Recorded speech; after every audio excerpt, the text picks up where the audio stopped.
পটলের বিবাহ। বৃন্দাবন গ্রামে নানা রকমের সবজির বসবাস ছিল। হ্যাঁ গো চাল্লুর বাবা, তুমি ঘুম থেকে উঠেছো?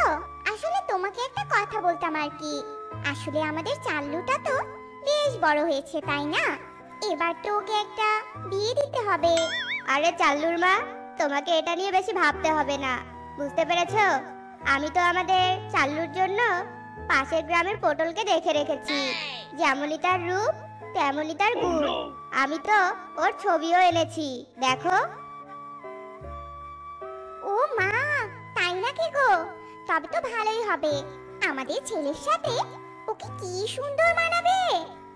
আল্লু আর শাল্লু যখন এসব কথা বলছিল তখনই সেখানে চাল্লু চলে আসে।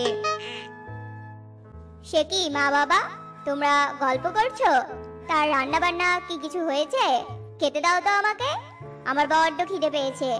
আমাকে আবার বেগুনের সাথে দেখা করতে যেতে হবে। সে না হয় যাস বাবা। এই দেখ, আমরা তোর জন্য পাত্রী দেখছি। বিয়ের বয়স তো তোর হয়ে গেছে।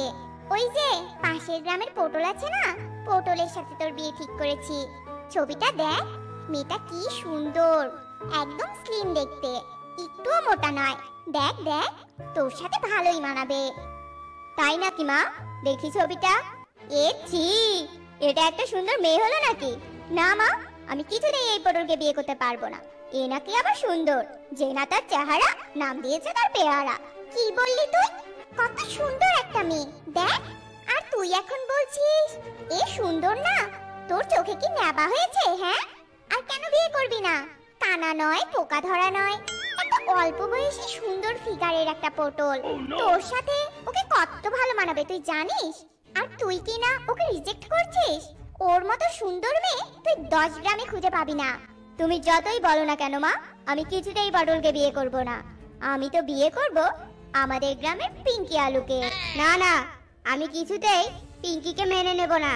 ওর বাবার সাথে আমার অনেক দিনের ঝগড়া। আর পিঙ্কি দেখতেও সুন্দর নয়, পটলই তো অনেক সুন্দর। পিঙ্কি একটা মোটা ছোটা মেয়ে, ওকে আমার একদম পছন্দ নয়। আচ্ছা বাবা, তোমাদের কোন দিক থেকে ওই পটলকে সুন্দর লাগে বলো তো? ওর নামটাই তো ছেলেদের মতো, না আছে রূপ না আছে গুণ, আবার নামে কি বাহার, পটল। পটল একটা নাম হলো নাকি? আর বাবা, পিঙ্কি কোন দিক থেকে খারাপ বলো তো? স্বাদে গন্ধে রঙে কি ভালো, সব সবজির সাথে ওকে যাবে। আর পটল, ওকে তো কোনো সবজিতেই ভালো লাগে না। আর তুমি এসব বলো না, আমি পিঙ্কিকেই বিয়ে করব। তুই চুপ করবি? হ্যাঁ, যত বড় আলু নস তত বড় কথা। এখন আমার কি করতে ইচ্ছে করছে জানিস? লাউ আর বেগুনের সাথে তোকেও কড়াইতে ঢেলে দেই, না হলে তোর চোখে কীটনাশক দিয়ে চোখটা পরিষ্কার করি। তবে যদি তুই ভালো আর মন্দের পার্থক্য বুঝিস। তোমাদের যা ইচ্ছে হয় করো, আমি কিছুতেই বিয়ে করব না।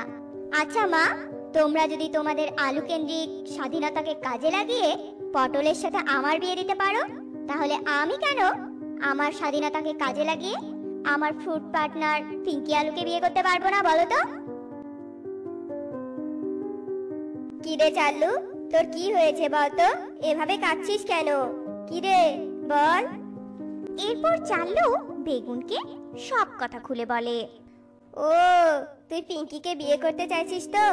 আরে কদিন আগে তোর বিয়ে হয়ে গেছে, তবে তুই চিন্তা করিস না তো। তোর এই বেগুন বন্ধু থাকতে কিসের চিন্তা? হ্যাঁ শোন, আমার কাছে 3টে মেয়ের সন্ধান আছে, গাজর শসা আর লাউ। চল আমরা ওদের সাথে গিয়ে কথা বলি। হ্যাঁ হ্যাঁ চল দোস্ত, তুই ছাড়া আমার আর কে আছে বল? তুই তো আমার একমাত্র ভরসা মেয়ে খুঁজে দেওয়ার জন্য। এরপর ওরা দুই বন্ধু হাঁটতে থাকে, আর পথেই ওদের সাথে লাউয়ের দেখা হয়। আরে আরে লাউ যে, তা তোমার সাথে দেখা হয়ে ভালোই হলো। তা কোথায় যাচ্ছ এমন সেজে গুজে? আসলে আমি আমার বয়ফ্রেন্ডের সাথে দেখা করতে যাচ্ছি। তোমরা কি বলবে বলো তো তাড়াতাড়ি, আমার দেরি হয়ে যাচ্ছে। আর ওদিকে আমার বয়ফ্রেন্ড কখন থেকে আমার জন্য ওয়েট করছে। আর জানো জানো, আমার জন্য নাকি আমার বয়ফ্রেন্ড একটা হীরের নেকলেস নিয়ে এসেছে। এই জন্যই তো আমায় ডেকেছে। ও, তোমার বয়ফ্রেন্ড আছে? আচ্ছা যাও তবে, কি আর করার। নেকলেস যেহেতু নিয়ে এসেছে তাহলে তো যেতেই হবে, যাও। এরপর লাউ সেখান থেকে চলে যায়। আরে বন্ধু, তুই মুখটা হঠাৎ এমন শুকনো করলি কেন রে? এটা হয়নি তো কি হয়েছে? হ্যাঁ, আমাদের তো হাতে আরো দুটো মেয়ে আছে। চল আমরা বরং শশার কাছে যাই। এরপর আবার ওরা হাঁটতে থাকে আর শশাদের বাসায় যায়। আরে আরে শশা, কোথাও যাচ্ছ নাকি তুমি? হ্যাঁ গো বেগুন ভাই, আমি আমার শ্বশুর বাড়িতে যাচ্ছি। আসলে নতুন নতুন বিয়ে হয়েছে তো শ্বশুর বাড়িতে তো যেতেই হবে বলো। তা হঠাৎ কি মনে করে এলে তোমরা আমাদের বাসায়? না না, এমনিতেই এসেছি আর কি।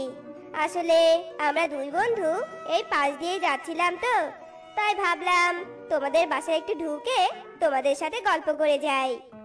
কি রে বেগুন, সবাই তো দেখছি ওদের জোড়া খুঁজে নিয়েছে, আমার কি হবে? আমার কি কোনো জোড়া হবে না?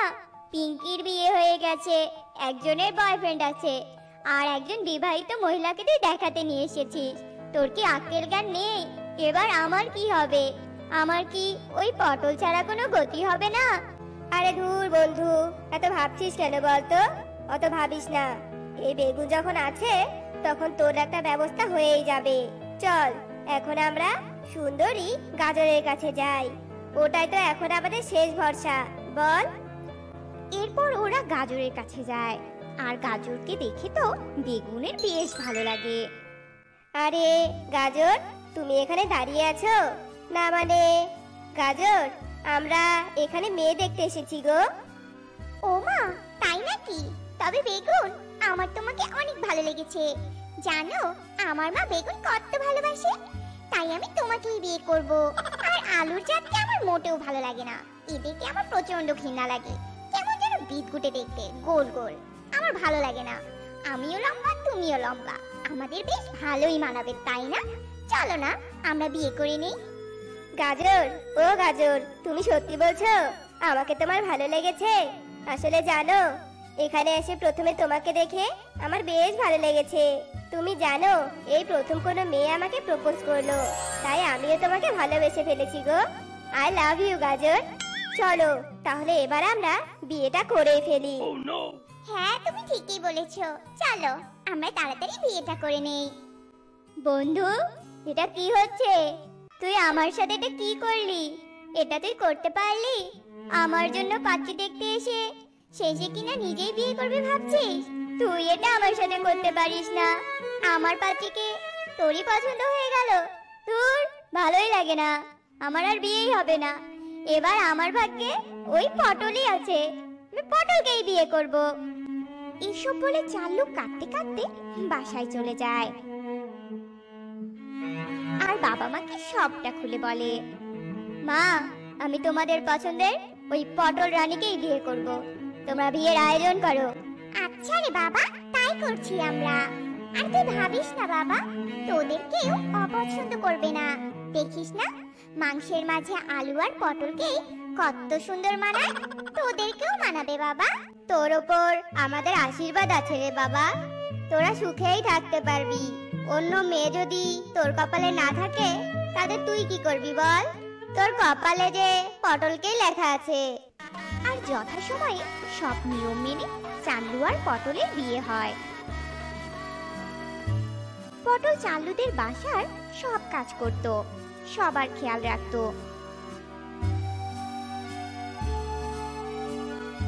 মা, আমি ভেবেছিলাম পটল দেখতে যেমন কুৎসিত, ওর ব্যবহারটাও মনে হয় কুৎসিতই হবে, কিন্তু আমার সেই ভুল ধারণা ভেঙে গেছে মা। কি সুন্দর আমাদের সংসারটাকে আগলে রেখেছে। সত্যি মা, ওর রূপ দেখে ওর গুণটা বিচার করা আমার ঠিক হয়নি।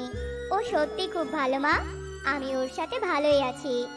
তো বন্ধুরা, আমাদের আজকের এই মজার গল্পটি থেকে আমরা কি শিখলাম বলো তো?